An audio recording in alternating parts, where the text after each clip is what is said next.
নমস্কার বন্ধুরা, আজ আরও একটি গল্প নিয়ে মোবাইল লিটারেচার্স লাইব্রেরি আপনাদের সামনে উপস্থিত হয়েছে। আশা করছি আমাদের প্রত্যেকটি গল্প, কবিতা এবং আরও অন্যান্য যে স্টাডি ম্যাটেরিয়ালস আপনাদের সামনে আপনাদের সঙ্গে শেয়ার করা হয়, নিশ্চয়ই আপনাদের ভালো লাগছে। আর ভালো লাগলে কমেন্টে অবশ্যই জানাবেন। আমরা আপনাদের কমেন্টের জন্য অপেক্ষা করব। তো চলুন চলে যাব আজকের গল্পে। আজকের গল্প বাইবেলের প্রভাব।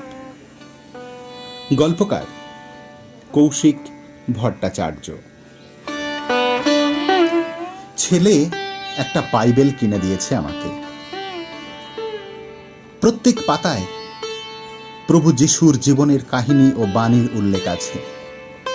পড়তে পড়তে মনে হলো আমার পুরনো সত্তা ঝরা পাতার মতো খসে পড়ছে আর নতুন পাতার জন্ম হচ্ছে। আত্মিক স্তরে আলোড়ন ঘটে চলেছে। আমি বুঝতে পারছি এতদিন যা ভেবেছি, যা করেছি, তাতে অনেক ভুল ছিল। আমি সেই অভ্যাসের বাঁধন কাটাতে চেষ্টা করছি, কিন্তু কাটাতে গেলেই ঘটছে যন্ত্রণা। কখনো রক্তাক্ত হচ্ছি, তবু হাল ছেড়ে প্রভুকে বলছি, প্রভু আমায় শক্তি দাও। আমি আগে অতীতে করা ভুলের জন্য নিজেকে কষ্ট দিতাম,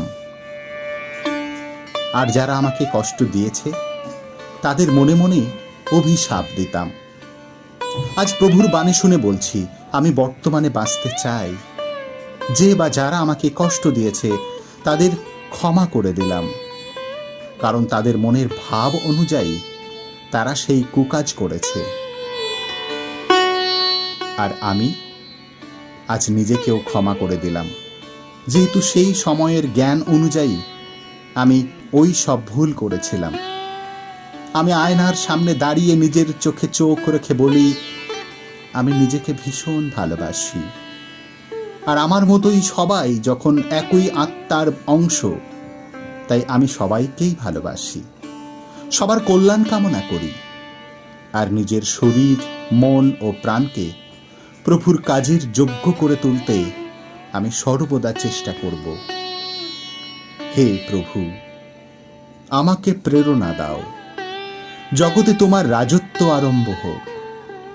আমার ভাবনায় এখনো অহংকারী সত্তা, তাকে তোমার প্রেমে ডুবিয়ে দাও, যেন শত প্রলোভনে তোমার আদিষ্ট কাজ ভুলে না যাই।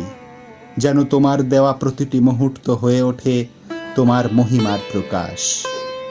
এ জীবন হয়ে উঠুক তোমার চরণ কমলে বিনম্র প্রার্থনা। জয় যিশু, আমেন। নমস্কার, সবাই খুব ভালো থাকুন। আর প্রভু যিশুর বাণী কেমন লাগলো সেটা জানাতে ভুলবেন না। অবশ্যই আমাকে কমেন্ট করবেন, আর সেই সঙ্গে ভিডিওটি লাইক এবং অবশ্যই শেয়ার করবেন। তাহলেই ঈশ্বরের বাণী পৌঁছে যাবে প্রত্যেকটি মানুষের মনের মণিকোঠায়। সবাই খুব ভালো থাকুন, সুস্থ থাকুন। কথা হচ্ছে পরবর্তী ভিডিওতে।